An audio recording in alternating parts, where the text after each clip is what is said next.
Good morning, good afternoon, good evening, wherever you are in the world. Welcome to another episode of FPL Don't Panic. As a few of you know, main objective of this is not to be a highly professional content channel. I'm mainly tracking how I'm doing across the season. It's what keeps me on track, keeps a little bit of discipline going, because I'm a very, very, very undisciplined player. It seems to be working so far. I'm not doing too badly, about 600k. Not just a few points outside the top 500k, and not too far outside the top 100k, which is the objective of what I'm trying to achieve this year. And if you look back on previous videos, you'll see a little bit of the methodology I'm using around that. One of the things I do on a weekly basis, just for myself, is just or a game week basis, is just have a look at the top 50k.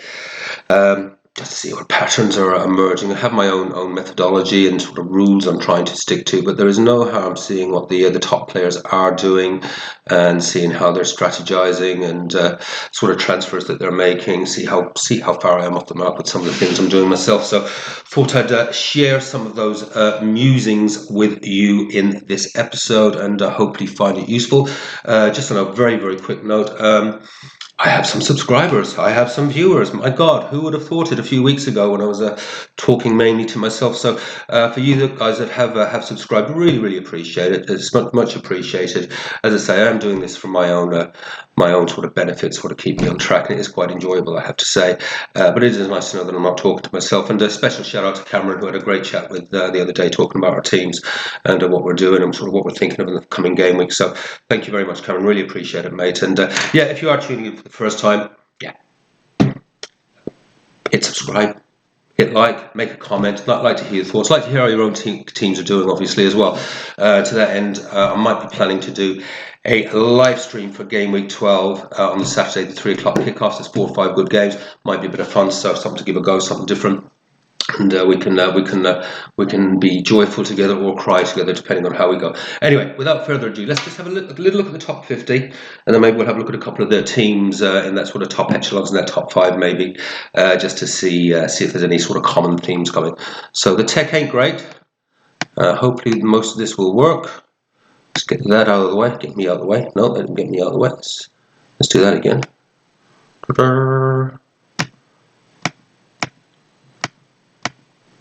That should do it. Okay, bye Dizzy. There we go, up in the corner there. Get in your box. Right, top 50. And I think the first thing that will jump out at all of us is, where's everyone gone that was in the top 17 at the moment? Let's have a quick look down. That is, as they say, all change. And I think that's the first thing we can take out of this is how much change there has actually been. And I think we'd probably see this if we look back on previous months. Suppose we look back at hang on, let's get up. That was November. Let's go into overall. Okay, not as many changes. So this is the current top 50. But even there we can see that is a sea of change. And I think if we went back, let's take October. Yeah, the top 50 that completely changed, just a few in there. And I think that's pretty typical of this year, isn't it? We have very, very volatile season. I know we're only up to game week 11, and you would expect to see a lot of change on any given week, but to see that much, I think it's just typical of the season that's in it, where you can have game weeks where you're top of the pops one week and dropped a million places the next week, with the whole Haaland Salah thing, and obviously those that did make the change to Haaland a few game weeks ago are seeing the benefits of that. And it'll be interesting when we do look at, say, some of these top 5 teams to see what sort of see what their actual team is like, whether Haaland is actually in any of them. I'm going to place a bet that he's not. But again, Salah stopped scoring. Haaland starts banging again. Boom! We'll be trying to get across to Haaland again. incredibly volatile, and there's obviously a lot of really good picks, I think, in sort of in those lower cost strikers in particular, but in the midfields, Smith Rowe and Rogers. It's very volatile. It's actually really, really good. You know, I have to say, last year I think we all had the same bloody teams, and it almost became impossible to rise up the ranks because, you know, by about game week 12, 13, 14, where everyone was on the same team. You know, everyone had Haaland, everyone had Salah. Um, uh, Palmer had also come in then. You know, if you looked at any one team, there had been about 8 or 9 players probably the same, and so it was very, very hard, much harder to find those differentials. So this doesn't surprise me at all, and I think we're going to see that continue over the next, certainly over the next 5, 6, 7, 8 game weeks, and maybe right up to the end of the season. Makes it very entertaining. It does give us hope when we are stuck down there, sort of as I am, and sort of in about 600,000. But as I said, 3 weeks ago, I was in 2.5 million. I'd been sitting, plugging along nicely in the top 1 million. Had been as high as 200,000 at one point, and then boom, just 2 or 3 game weeks, and I was like in 2.5 million. But then just a few game weeks later, I'm back up to 600,000. It is incredibly volatile. So if you are one of those ones sitting in that sort of 2-3 million spot, don't give up hope. There's a couple of good game weeks, and it can all change. All right, so let's have a look at the top 5. So number 5, I feel like doing a top of the pops countdown here. At number 5, number 5. Well, that was a cracker of a game week. 90 points. I don't think he'll be unhappy with that at all. And obviously got a decent leap up the charts. We'll have a look at his game week history in a minute. First things that sort of jump out at me on this team. Obviously not a Haaland draft or a Haaland team. Gone with cheap defenders across the board. And it is something I'm thinking about myself, I would have to say. So I can actually have an easier move potentially to a Haaland by game week 18 if it's necessary. To make 3 or 4 transfers. And the defence really worked for him. And 4 or 5 rotating defenders. It's not a bad strategy, given that it is so hard to keep clean sheets at the moment. I have got Gvardiol and Gabriel in my own. One of those will go, and it'll be most likely to be Gvardiol, as I look to bring Isak in a few weeks' time to have a more expensive striker, because I am actually on the three cheapies myself at the moment. Up front, which has been working very, very well, but I don't think it's sustainable in the long term. But yeah, no, I like it. It's a good strategy. You have some decent rotating defenders. Clearly worked from this week. Midfield, premium heavy. Yeah, obviously got, I would imagine, I'm interested to see when he brought Bruno in. When did he catch the Bruno wave? Let's have a quick look, so see what we can see. Up there. Yeah, no, just brought him in at the right time. Fair play. Good, yeah, good. This, brought him in just in time for the haul, and I nearly did that myself, but I decided it would have been meant a hit for me to do it, so I decided against it, and I bet this guy's taken no bloody hits. Not a hit across the whole season. And I suspect we're going to find this as a common theme as we look through some of these top 5 players. Let's make that a wee bit bigger. Yeah, no hits. Squad value of 103. That's almost exactly the same as mine. 2 chips played. It's played his free hit in 9. Doubt he got as big a bounce on that as he would have hoped to with a 72 pointer. But it's good steady stuff. Let's say it's hitting that 70 points. And he wildcarded in 5. And that clearly worked for him nicely, which was followed up with an 81, 78, and the 77. And he's been pretty steady since then, and obviously a good solid 90. Only area I'd say probably where I still think having a deep bench as we come into that Christmas period is going to be critical. How's this guy done in previous seasons? Not amazing, not amazing. So he'll be obviously thrilled to be in that top 5 at the moment. I'm sure he hopes he can maintain it. What's that? 2 million, 1.1 million, 2 million. Yeah, sort of similar ranks to myself in a way in previous seasons. So hell, I'd be certainly happy if I was sitting at number 5 at the moment. Right, let's have a look at number 4. a similar strategy with the cheap forwards. Okay, so I feel as though at least I'm on the right path with that. So my forwards was Cunha, and now I've got João Pedro back from injury, so I'm very happy with my front three for a few game weeks anyways. Palmer on the bench, what a brave move. When did he bring Bruno in? Wow, that's it. Head of the game. Head of the game. It's but yeah, head of the game. Brought Bruno in last week for that, and it makes all the difference. 100 points. Captain's armband on Salah. Definitely going more for the more expensive on the defence side. So he's got sort of what I call two premiums in there, similar to myself. Onana in goals. Say what you like about Man United, they keep clean sheets and Onana makes saves. Yeah, very, very good. And so we covered his chips, I think, did we? Just have a quick look there. No, didn't cover the chips. Just the one chip used. Wildcarded in 5. Yeah, which is a good time to wildcard, I think. And there we go. Yeah, nice, solid returns off of the wild card. We actually look at that. Yeah, it's good and solid. And once again, no chips used. Very low team value. Or hang on, am I reading that right? Very low team value. That could 102, just over 102. Yeah, not too bad.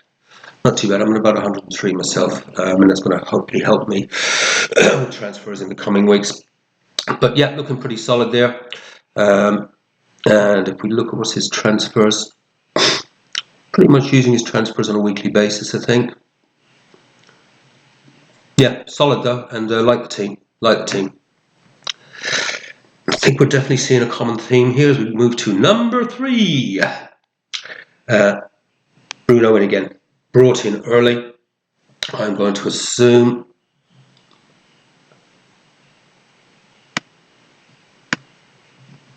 Let's have a quick look.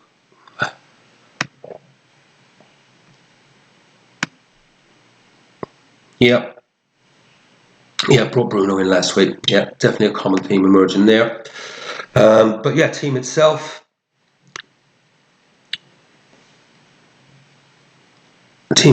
Again, mainly cheap defenders. Pedro Porro staying loyal to him. Got his assist. Fabianski, good move.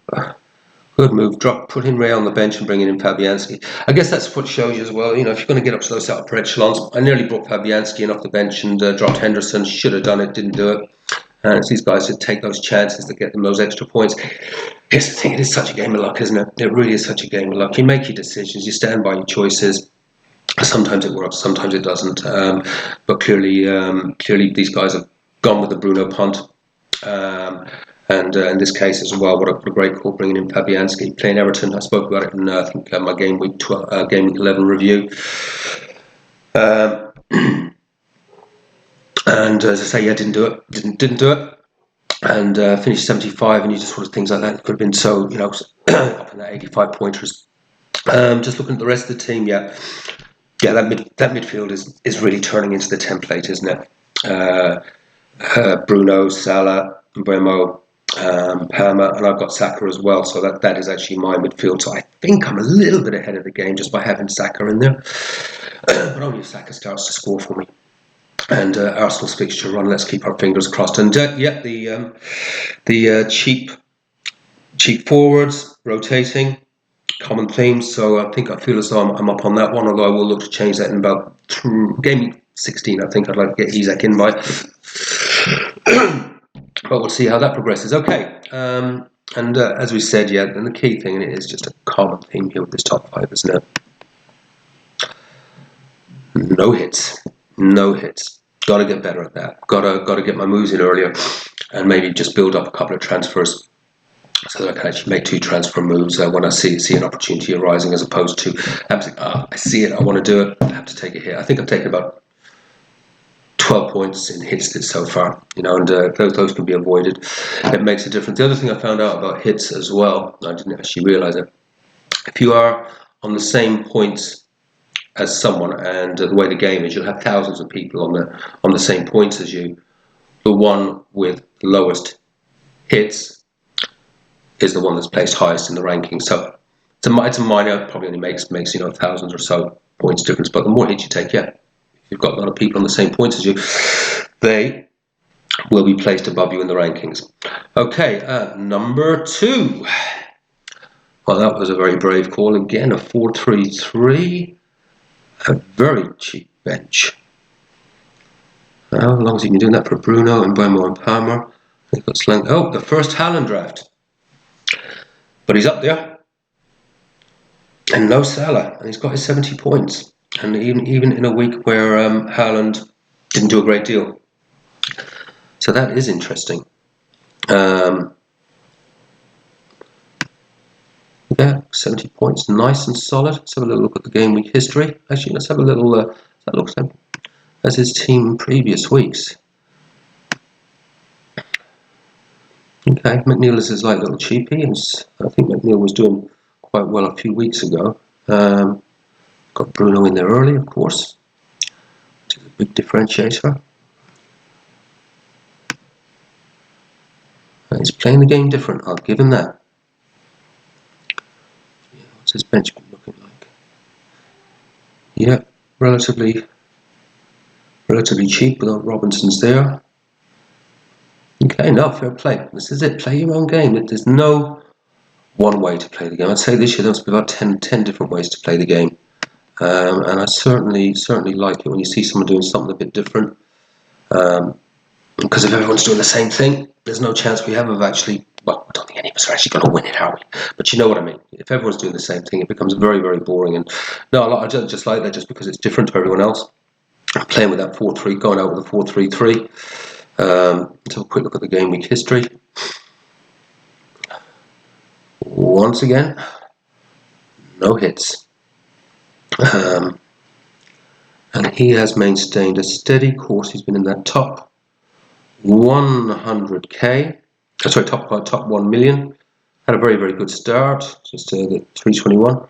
It's just climbed up the ranks a wee bit, and it's just been pretty consistent in there, hasn't it? Good work, Matt. Good work. Like it. As I say, just going a bit different. And the first Haaland team, and he's sitting there pretty at number 2. Chips used. Well, to be fair, he's given himself a bit of a bounce and used a lot of chips. Although I can't say anything because I've done exactly the same. Pace boost, wildcard, and triple captain. Triple captain in game week 2. Given him a 97, and I'm going to assume that went on Haaland. I don't even know why I'm checking this. Yeah, of course. Yeah, that's obviously a big help there. So has used a few chips, used more chips than the other ones. But he's got himself. He's got a lead to defend now. So I've got. It was what I was trying to do myself. In all honesty, didn't really work.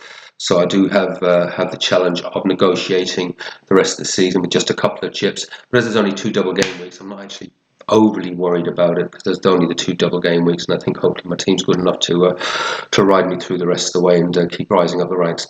Anyway, let's have a look at number 1. And a whopping 86 points. He's got exactly the same midfield as me, except for Saka. Slanky's in there, so slightly more expensive striker. I'd imagine he would move him on. And just the 1 premium defender in Gabriel. As I say, I've got Gabriel and Gvardiol.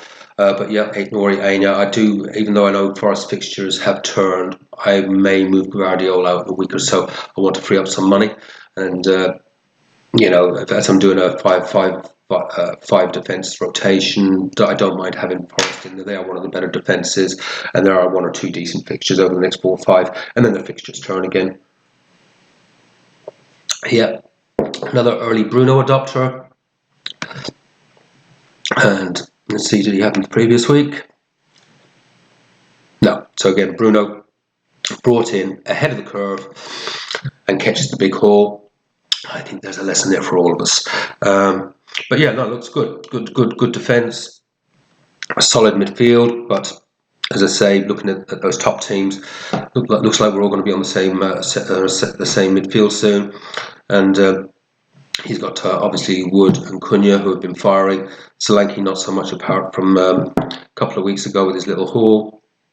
Again, bench is okay, I suppose. I've got a much stronger bench, I feel myself, but got the Rodgers rotation option there. Got an orange flag there on Van de Ven. And yeah, I just think that where I disagree with this team, I can't. Yes, this guy's number one. He's number one. I'm not. Just feel a stronger bench is necessary. Loving and hating to see, in fact, Fabianski in goal. He's done what I didn't do. I thought long and hard about putting Henderson on the bench, but I just thought, sod's law, Henderson will probably clean sheet the minute I drop him. And obviously Fabianski in there making such a difference. It's just sometimes it's just one pick. Yes, I finished 75, so effectively Fabianski is his man that's sort of just got him really up, well up above the norm there with a really good 86. Again, as I say, we look and sort of just a quick flick into the game week history, and I didn't even need to. I knew it. No hits, Desmond. And when are you ever going to learn? Anyway, the reason they don't take any hits, they're getting ahead of the curve. They're not making transfers in a panic, to coin the phrase, where they can actually, they see the fixtures, they see it, they take a gamble, they take a calculated gamble, and then they get the rewards. Having a quick look at his sort of rank again. Yeah, pretty much been in the top 1 million since game week 1. Absolute haul to start with. 1 chip used. So he's still got his triple captain and 3 hits up his sleeve. Solid. So I'll leave it at that. So let's say if I sort of take any key learnings out of it, and I know I'll still make all the same mistakes again. I'm an aggressive player. I like to go and see it, do it. But at least I'm not going as badly on the hits this year as I was last year.